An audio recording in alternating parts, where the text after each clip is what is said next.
Good morning to all of you. कैसे हो आप सभी? तो आइए हम स्टार्ट करते हैं अपने टॉपिक मोशन को। तो मोशन में आज हम कुछ एनटीएससी में आए हुए क्वेश्चन करते हैं, जो प्रीवियसली एनटीएससी में क्वेश्चन आए हुए हैं वो करते हैं। तो मैं यहाँ पर क्वेश्चन लिख रहा हूँ।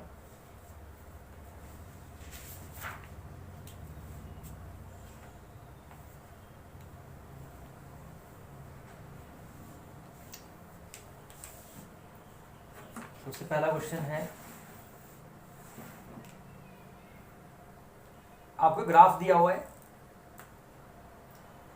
वेलोसिटी टाइम ग्राफ आपको दिया हुआ है, वो बना रहा हूं यहां पर मैं।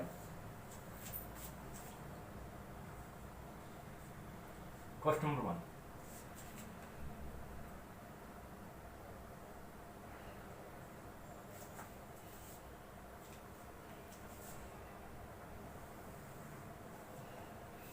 सो this is the velocity time graph.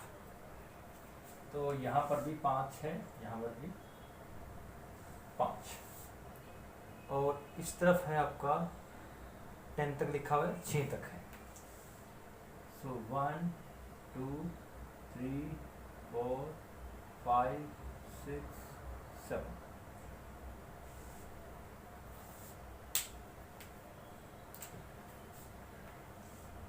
So this is your velocity in metre per second, और ये आपका है टाइम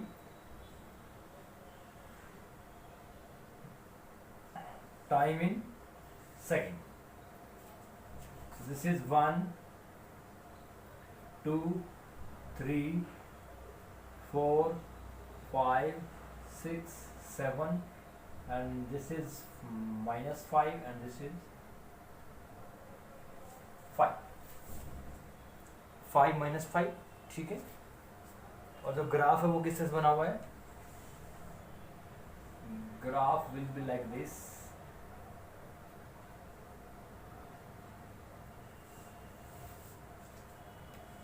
फिर वो 4 से जा रहा है 6 पे,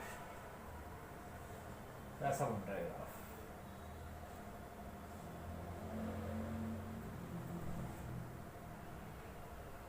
sorry,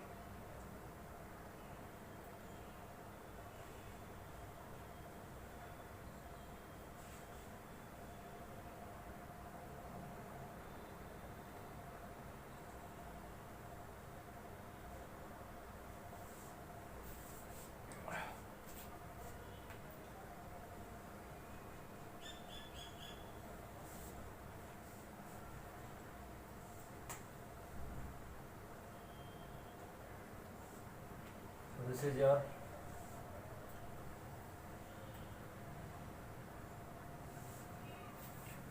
this is the velocity time graph. तो ये आपको ग्राफ दिया हुआ है, इसमें क्या निकालना है हमें? इसमें हमें निकालना है what would be the total displacement during time t is equal to 0 to 6 second. Means t is equal to 0 से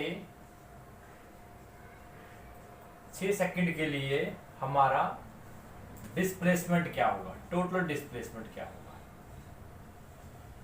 टोटल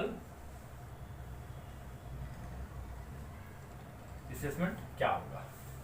तो जैसे कि आप देख सकते हो कि ये आपका है वेलोसिटी टाइम ग्राफ, और इस केस में हमें क्या निकालना है? हमें निकालना है डिस्प्लेसमेंट। तो हमें पता है कि area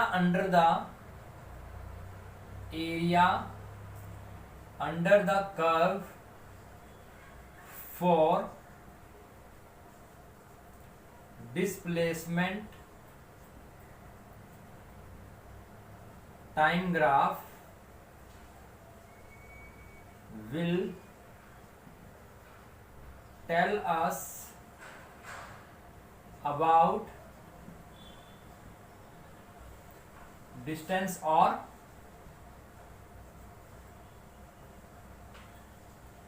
displacement of the particle। तो ये कोई वेलोसिटी टाइम ग्राफ हमें दे दिया गया है, और इस वेलोसिटी टाइम ग्राफ में हमें क्या निकालना है? What is the total displacement for the given velocity time graph. तो आप ग्राफ में देख सकते हो कि अगर हम देखें तो एरिया कौन सा बनेगा, हमें एरिया अंडर द कर्व निकालना है। तो what is area under the curve, तो मींस एक ये बन जाएगा, एक ये बन जाएगा और एक ये बन जाएगा। इट मीन्स अगर मैं नाम लूं O A B C D E F, means मुझे 3 एरिया फाइंड आउट करने हैं और तीनों का एरिया हमें ऐड कर देना है उनके मैग्नीट्यूड के साथ। तो जैसे कि आपको पता है कि किसी भी वेलोसिटी टाइम ग्राफ में अगर कोई भी area under the curve x axis के ऊपर हो तो डिस्टेंस और डिस्प्लेसमेंट सेम होते हैं, ठीक है, क्योंकि डिस्टेंस के मैग्नीट्यूड को हम पॉजिटिव लेते हैं अगर एरिया अंडर द कर्व आपका अबोव द एक्स एक्सिस है। अगर एरिया अंडर द कर्व आपका बिलो द एक्स एक्सिस है तब हम area under the curve negative लेते हैं। तो एरिया निकालते हैं यहां पर। So area of O A B C plus area of triangle B C D plus area of triangle D E F. Area of O A B C क्या बनेगा, ओ C into O A plus area of B C D half of C D into C B plus area of D E F, क्योंकि इसका magnitude negative आएगा क्योंकि area under curve क्या है, below the x axis है, क्या बनेगा half of DE into E F. O C into O A, तो O C is 2, O A is 5 plus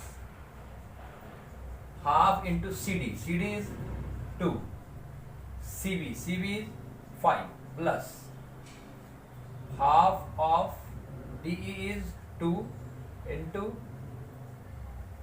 5. So 2 into 5 is 10 plus 5 and this is minus 5, so it is 10. So displacement for this graph from 0 to 6 second will be how much, 10 metre आ गया। कितना आ गया, 10 metre मेरा answer हो गया। तो this is my answer. So in this velocity time graph we have to find the displacement travelled. तो total displacement in a velocity time graph for the given time interval will be given by finding the area under the curve for the given interval of time. तो हमने क्या किया, area under the curve निकाल लिया।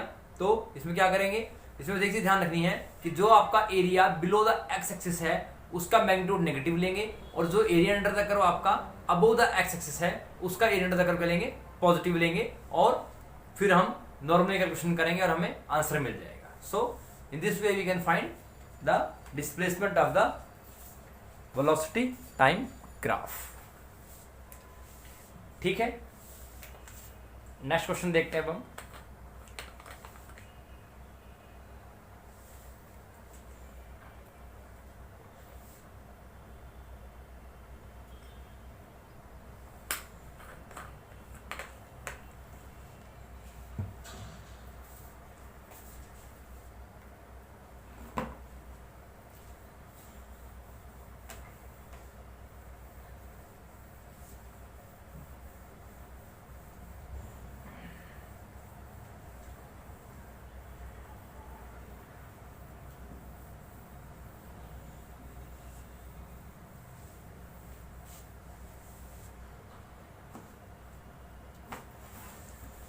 Next question है इसका। So next question is a bullet of mass 10 gram travelling horizontally with a velocity of 160 metre per second strikes a stationary wooden block and comes to rest in 0.02 second. Find the distance of the penetration of bullet into block. Let us try.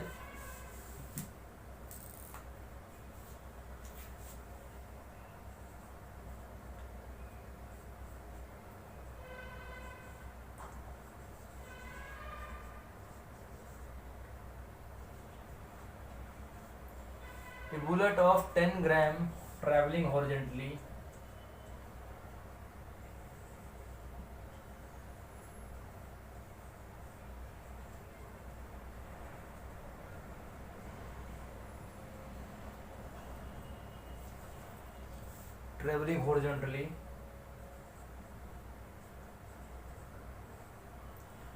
with a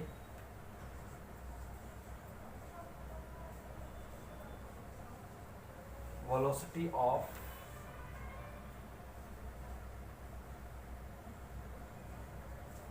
160 meter per second strikes a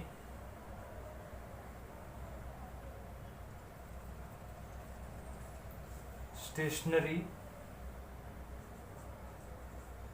wooden block and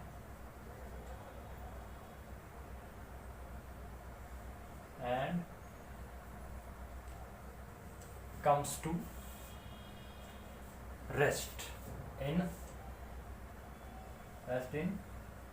0.02 second. क्या पूछा है? Find the distance of penetration of the bullet into the block. Find the distance of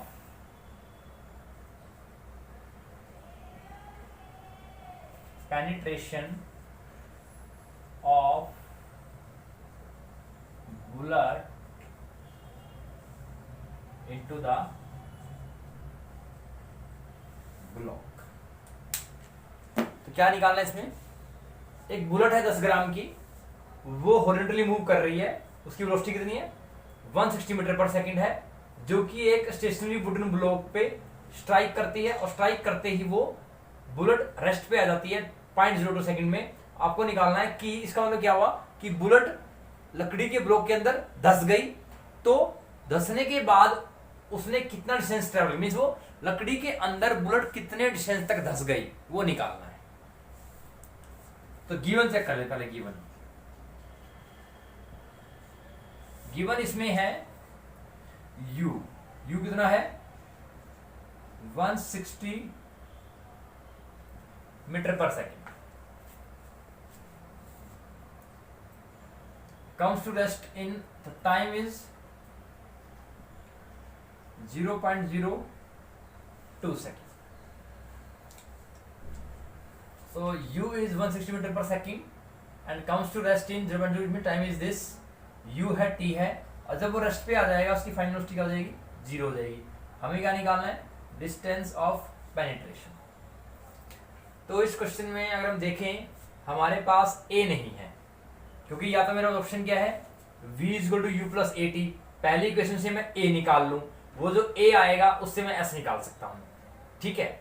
तो हमें पता है कि जब भी कोई बॉडी चलते हुए रेस्ट पे आ जाए, इट मीन उसकी फाइनल वेलोसिटी क्या हो जाएगी? 0 हो जाएगी. इट मीन जब भी फाइनल वेलोसिटी कम होती है तो वहां पर स्पीड कम होगी. इट मीन्स वहां पे डिसिलेशन होगा या रिटार्डेशन होगा.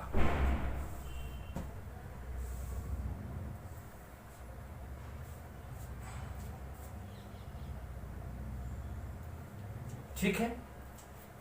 तो u 160 हो गया, t 0.02 और v 0 और s.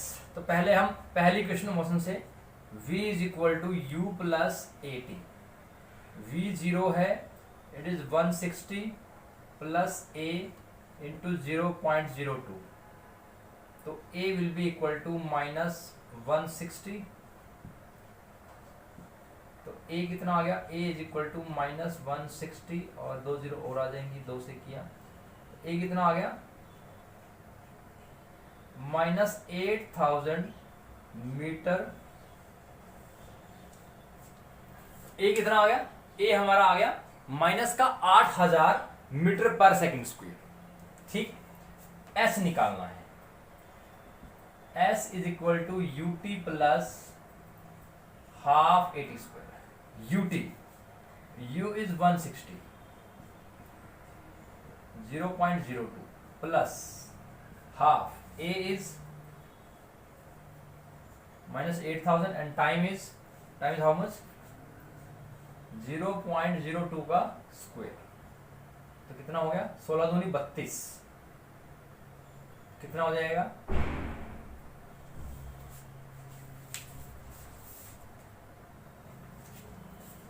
तो हमारा क्या आ गया, you t plus half a t square. तो यू कितना है, ये है, तो 6 इंटू 32 और ये 2 जीरो है मीन्स 3.2। ठीक है, plus half minus 8000, it will be 0.004,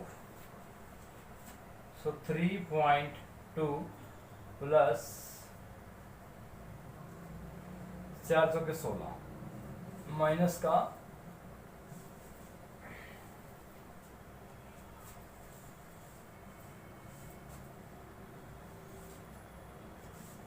तो क्वेश्चन को डाउट है,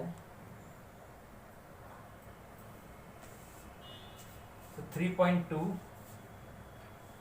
तो ये 1.6 आ गया, क्या रहेगा 1.6 metre is the distance travelled. क्या आ गया, so this is the distance of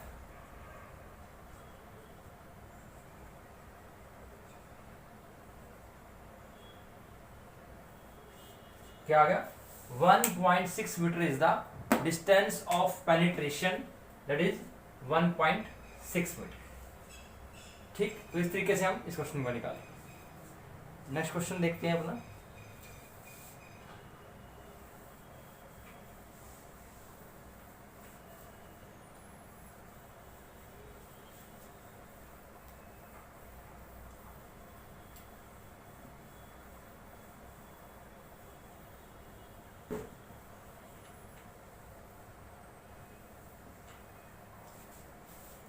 next question देखते हैं।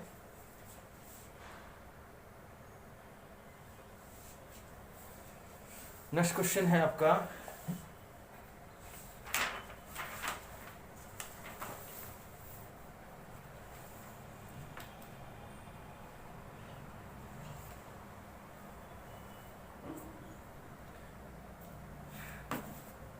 नेक्स्ट क्वेश्चन है, a body covers half the distance with a speed of 20 metre per second and other half with 30 metre per second, find the average speed of the speed whole journey. ऐसा question हमने बहुत बार किया हुआ है। तो आधा distance cover करता है वो 20 मीटर पर सेकंड से और आधा करता है वो 30 मीटर पर सेकंड। हमें क्या निकालना है, एवरेज स्पीड निकालना है।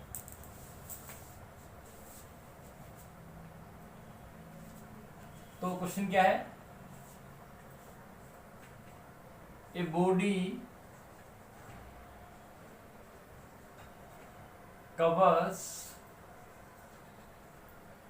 half the distance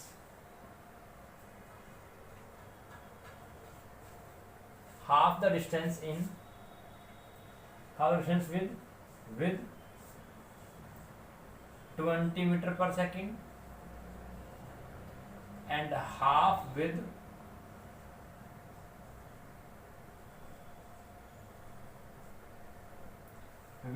30 metre per second.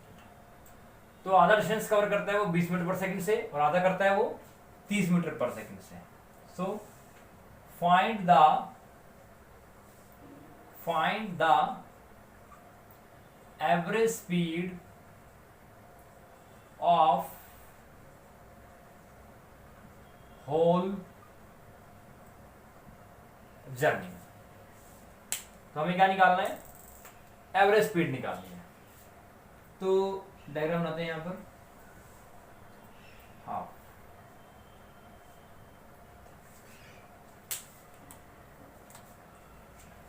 तो हाफ डिस्टेंस मैंने मान लिया x है,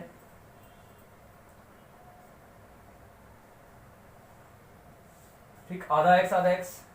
इस x को इसने कवर किया है with speed v, 1 is 20 metre per second से। इसको कवर किया इसने v2 कितना है 30 मीटर पर सेकेंड से। तो पहला हाफ किया उसने 20 मीटर पर सेकेंड से, दूसरा हाफ किया उसने 30 मीटर पर सेकेंड से। Let the time taken is t1। तो t1 क्या होता है, time is equal distance, distance कितना है, तो time is equal to distance by speed, so x by v1। Similarly t2 is time taken from for in doing this interval, so time t2 will be t2 is equal to x by v2। तो हमें निकालना है average speed. क्या निकालना है, average speed. Average speed is equal to total distance by total time taken. तो यहां पर टोटल डिस्टेंस कितना है, so total distance is equal to x plus x, that is 2x। तो यहां से यहां तक कितना आ गया, 2x आ गया, ठीक है। टोटल डिस्टेंस 2x है और टोटल टाइम कितना है, total time taken will be equal to t1 plus t2, that is x by v1 plus x by v2। तो कितना आ गया, x बाय 20 बाय 30, 60 एलसीएम आ गया, 3x plus 2x, it means 5x by 60 कितना आ गया टोटल,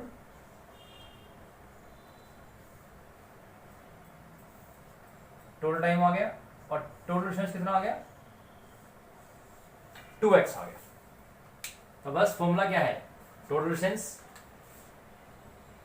तो क्या हो जाएगा, 2x हो जाएगा divide by 5x by 60, x cut गया, 2 इंटू 60 बाय 5 कितना आ गया, 24 metre per second will be the average speed।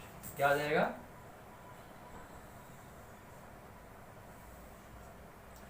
Metre per second will be the average speed for the whole journey। तो इसकी मैंने आपको शॉर्ट ट्रिक भी बताई हुई थी कि शॉर्ट ट्रिक में कैसे करते हैं हम। इन शॉर्ट ट्रिक तो ये हमने निकाला जनरल मेथड से, this is a solution using general method. तो अगर हमें इस ऐसे क्वेश्चन में जिस किसी क्वेश्चन में अगर आपको डिस्टेंस फिक्स दे रखा है और स्पीड दे रखी है 2, अगर आपको डिस्टेंस फिक्स्ड दे रखा है और स्पीड गिवन है आपको 2, अलग अलग स्पीड है, तो मीन्स उनका अलग अलग भी टाइम होगा। तो ऐसे क्वेश्चन में हमें क्या करना है, हम एक ट्रिक यूज करेंगे, जिस ट्रिक से हम 3 सेकंड में आंसर हम निकाल सकते हैं। देखते हैं कैसे। तो हमारा v1 क्या है, सो हमारा v1 है कितना, 20 मीटर पर सेकेंड, v2 कितना है 30 मीटर पर सेकेंड। तो अगर आपको 2 स्पीड दी हुई हो, डिस्टेंस दोनों का फिक्स हो और सेम हो, तो average speed will be equal to twice of multiplication of both the speed divided by sum of both the speeds। तो क्या किया, दोनों स्पीड का मल्टीप्लीकेशन डिवाइड बाय दोनों का एडिशन। तो v एवरेज क्या बना, 2 इंटू 20 इंटू 30 बाय 20 प्लस 30 कितना बन जाएगा, 2 इंटू 20 इंटू 30 डिवाइड बाय 50 कितना बना, डिवाइड बाय 50। तो सोल्व कर लीजिए इसको, 5 से किया 4 कितना आ गया 4 3 12 24। तो यहां पर भी कितना आ गया, V average will be equal to 24 metre per second. तो मीन्स जब भी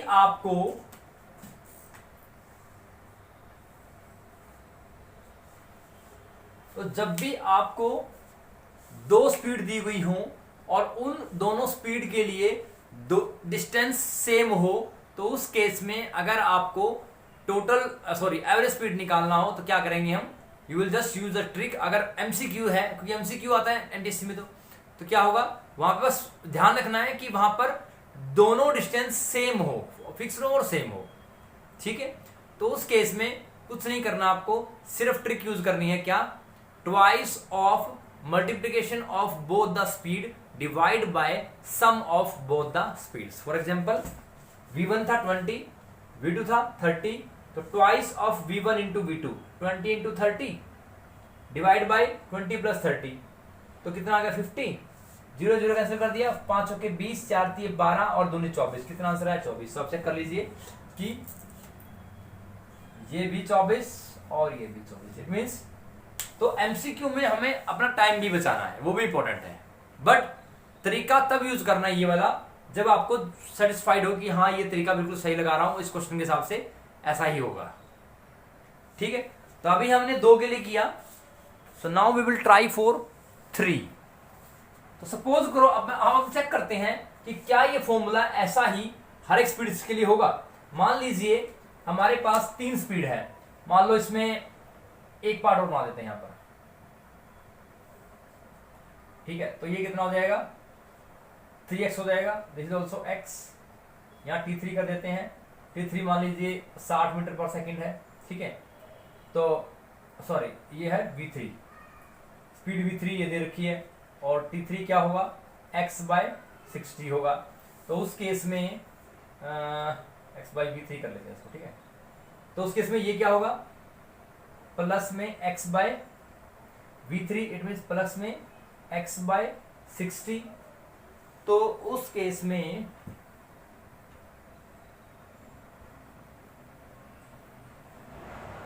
पूरा एलसीएम क्या आएगा, 60x, 3 तो 5 6, तो कितना आ जाएगा 6x/60 आ जाएगा उस केस में, ठीक है।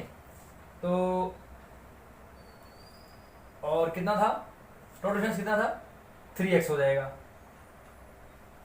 क्या बनेगा, टोटल डिस्टेंस 3x और ये कितना आया 6x/60, कितना आ जाएगा 60/2, इट मीन्स 30 मीटर पर सेकंड क्या आ गया, एवरेज स्पीड आ गया। अब चेक करते हैं कि क्या अगर ऐसा ही यूज करूं, ट्रिक में यूज करूं, क्या होगी। 2 थी तो 2 किया था मैंने, 3 के लिए 3 गुना में v1 into v2 into v3 divide by v1 plus v2 plus v3। Check कर लेते हैं, 3 मल्टीप्लाई बाई v1 कितना है 20 30 60, 20 30 60 60 120, तो 60 दूनी 2 धाया, तो क्या हो रहा है 300 3 900 9। इट मीन्स इसका मतलब क्या हुआ कि ये फॉर्मूला, इसका मतलब क्या हुआ, ये फॉर्मूला सिर्फ और सिर्फ 2 स्पीड के लिए ही वैलिड है। अगर हम 2 स्पीड की बात कर रहे हैं और उन दोनों स्पीड्स के लिए डिस्टेंस सेम है, फिक्स्ड है, तो उस कंडीशन में अगर आपको एवरेज स्पीड निकालनी हो तभी आप ये शॉर्ट ट्रिक यूज कर सकते हो, अदरवाइज नहीं कर सकते। Otherwise you cannot use this trick. So today we have done some important numericals which have been in previous question paper of NTSC National Talent Search Examination। ये questions आपके जो हमने आज किए हैं वो प्रीवियस ईयर में आए हुए हैं, तो इसलिए हमने यहाँ पर आपको सोल्व करके दिखाया कि हाउ टू सोल्व। देखिए किसी भी कंपटीशन में क्वेश्चन सोल्व करना इंपॉर्टेंट नहीं है, क्वेश्चन को कम टाइम में सोल्व करना और ज्यादा करना और करेक्टली करना वो इंपॉर्टेंट है, ठीक। तो इस तरह से आज हमने कुछ क्वेश्चन किए इंपॉर्टेंट जो कि एनटीएससी के हिसाब से भी इंपॉर्टेंट थे और वैसे भी इंपॉर्टेंट थे। तो आशा करता हूं कि आपको ये लेक्चर समझ आया होगा। तो इस लेक्चर से एक बार थोड़ा गो थ्रू हो जाइए and try to understand the concept behind solving these questions. So अगर कोई डाउट आता है तो आप पूछ सकते हो मुझसे,